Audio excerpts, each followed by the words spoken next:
Kita sudah belajar di video pertama dan video yang kedua bagaimana Allah Bapa, Putra, dan Roh Kudus memiliki karakter yang berbeda dan punya cara bicara yang berbeda. Memang kita tidak perlu bingung pada waktu kita mendengar suara Tuhan, ini suara Bapa, Tuhan Yesus, atau Roh Kudus. Tetapi dengan kita mengetahui karakter dan perbedaan cara Bapa, Putra, dan Roh Kudus berbicara, itu membantu kita untuk lebih mengenal Bapa, Putra, dan Roh Kudus. Kita sudah belajar di video yang pertama bahwa karakter Yesus adalah cenderung sanguin plekmatik. Yesus adalah people person dimanapun dia berada, dia disukai dari anak-anak sampai nenek-nenek, semuanya suka kecuali ahli-ahli Taurat dan orang-orang Farisi. Mereka tidak suka kepada Yesus bukan karena kepribadian Yesus yang tidak baik, tetapi karena mereka melihat Yesus sebagai saingan mereka. Karena sanguin, Yesus lebih banyak bicara. Sekarang kita membahas tentang cara Tuhan Yesus berbicara. Allah Bapa selalu bicara audible. Demikian juga dengan Tuhan Yesus. Yesus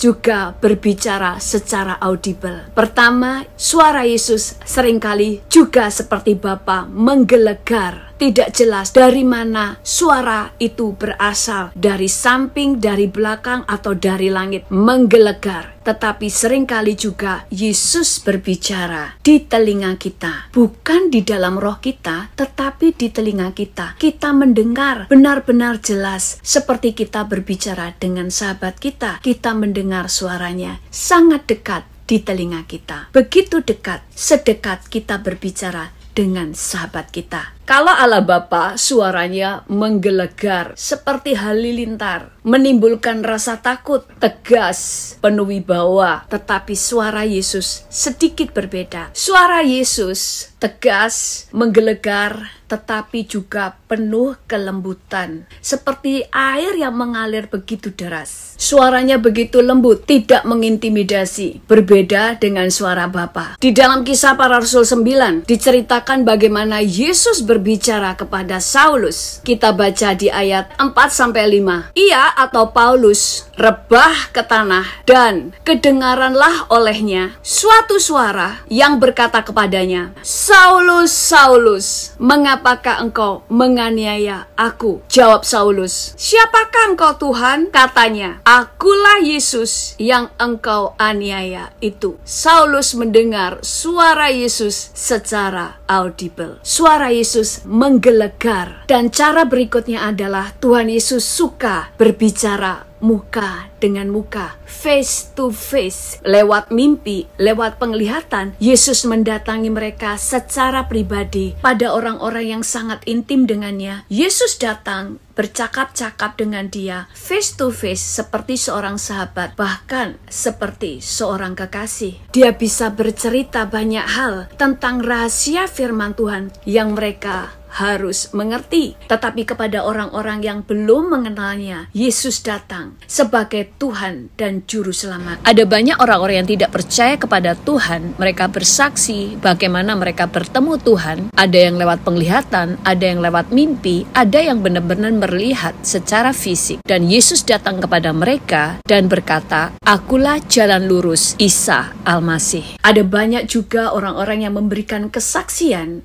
bagaimana orang-orang yang sangat intim dengan Tuhan, mereka membangun hidupnya doa puasa, dan Tuhan bertemu dengan mereka, mengajarkan banyak hal, menceritakan banyak hal yang ada di dalam firman Tuhan, bukan dengan suara hati, tetapi Tuhan benar-benar lewat penglihatan atau mimpi, benar-benar berbicara audible. Saya dulu punya seorang sahabat, dia seorang yatim piatu. Dari kecilnya dia tidak pernah bertemu orang tuanya, karena dari kecil dia seorang yatim piatu dan dia dibesarkan oleh neneknya yang buta. Anak ini selalu dari dalam hatinya dia selalu punya kerinduan untuk punya orang tua. Dia dari kecil sering menangis sendiri karena dia merindukan sosok orang tua. Sampai suatu saat dia mendapatkan kunjungan dari Tuhan Yesus. Saat itu dia sudah kuliah. Tetapi kerinduan hatinya untuk memiliki orang tua itu masih sangat besar. Dia menyampaikan kerinduannya bahwa dia juga ingin seperti orang lain yang punya orang tua. Pada tiba-tiba pada waktu dia berdoa, dia tertidur. pada saat setelah dia tertidur, itu ada sebuah tangan yang menepuk badannya untuk bangun. Dan dia mendengar suara yang sangat jelas, "Ayo bangun anakku." Dan dia terbangun. Pada saat dia terbangun, Tuhan berkata begini, "Engkau tidak punya bapa karena aku adalah bapamu." Di dalam mimpi itu dia melihat dirinya masih kanak-kanak. Pada waktu di umur-umur dia sangat merindukan sosok orang tua. Dan Tuhan Yesus berkata begini, "Sejak masa kanak-kanakmu, engkau aku pelihara dan engkau ada di dalam tanganku." Dan saudara tahu, Yesus mengajak dia bermain, Yesus mengajak dia main ayunan, dia bercanda luar biasa dengan Yesus. Kemudian Yesus berkata, "Ini waktunya untuk engkau tidur." Dan dia kemudian ditidurkan oleh Yesus. Setelah beberapa saat, Yesus membangunkan dia lagi dan Yesus berkata, "Sekarang waktunya untuk bermain lagi." Dan dia berkata, sehari itu di dalam dia bermimpi, itu seakan-akan dia mengalami waktu yang sangat panjang bersama dengan Yesus. Dan di situ hatinya yang penuh kerinduan dengan ayahnya dan ibunya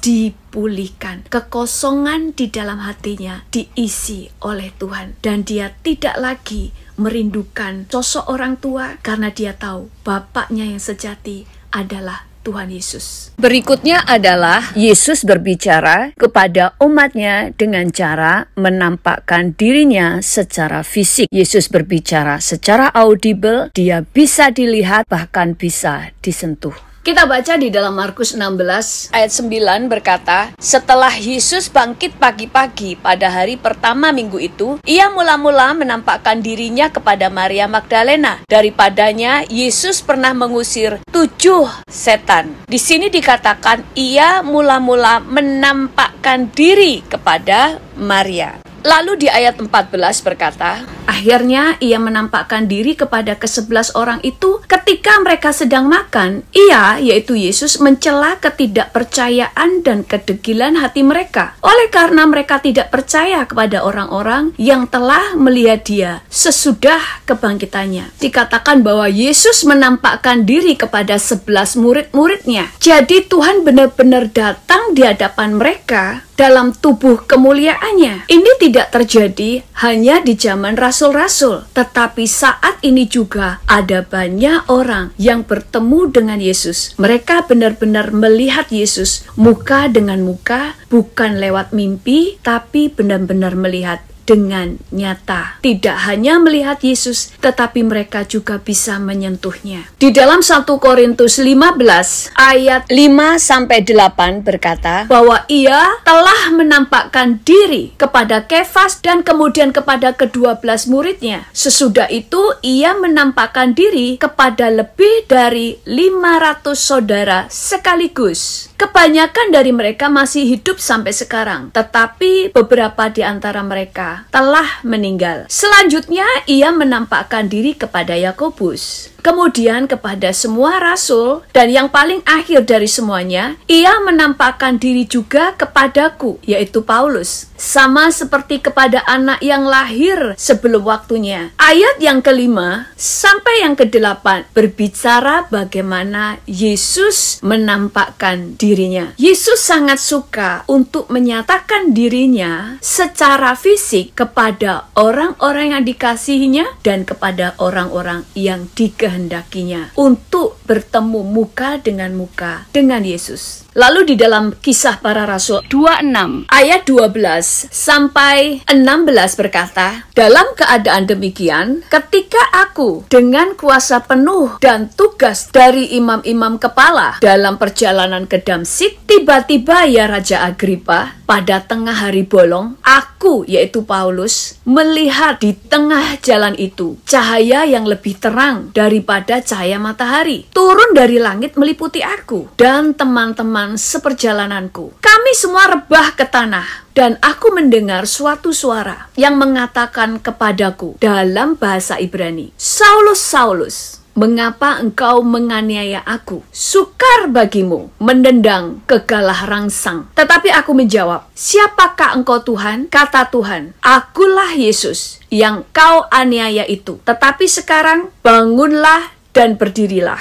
Aku menampakkan diri kepadamu untuk menetapkan engkau menjadi pelayan dan saksi tentang segala sesuatu yang telah kau lihat daripadaku, tentang apa yang kuperlihatkan kepadamu nanti. Di dalam terjemahan lama, ayat yang ke-16 berkata, tetapi bangkit dan berdiri tegaklah engkau, karena ini sebabnya aku kelihatan kepada engkau. Jadi menampakkan diri. Dipertegas di dalam terjemahan lama bahwa Yesus benar-benar kelihatan secara fisik oleh Paulus. Jadi Yesus adalah Allah yang suka datang face to face. Mereka benar-benar melihat Yesus muka dengan muka, bukan lewat mimpi, bukan lewat penglihatan, tapi benar-benar melihat dengan nyata. Yesus sangat suka untuk menyatakan dirinya secara fisik kepada orang-orang yang dikasihinya dan kepada orang-orang yang dikehendakinya untuk bertemu muka dengan Yesus. Ada seorang hamba Tuhan yang bersaksi pada waktu dia terjatuh dari sebuah tangga, dia langsung teriak, Tuhan Yesus tolong saya. Pada saat itu tiba-tiba seperti ada sebuah tangan yang besar yang menangkap dia, sehingga dia jatuh di tangan itu dengan sangat nyaman. Dia berkata, saya benar-benar melihat dengan jelas itu sebuah tangan, dan tangan itu dia ngerasa seperti jatuh di dalam awan sangat empuk. Itu sebabnya dia sama sekali tidak terluka. Kenapa?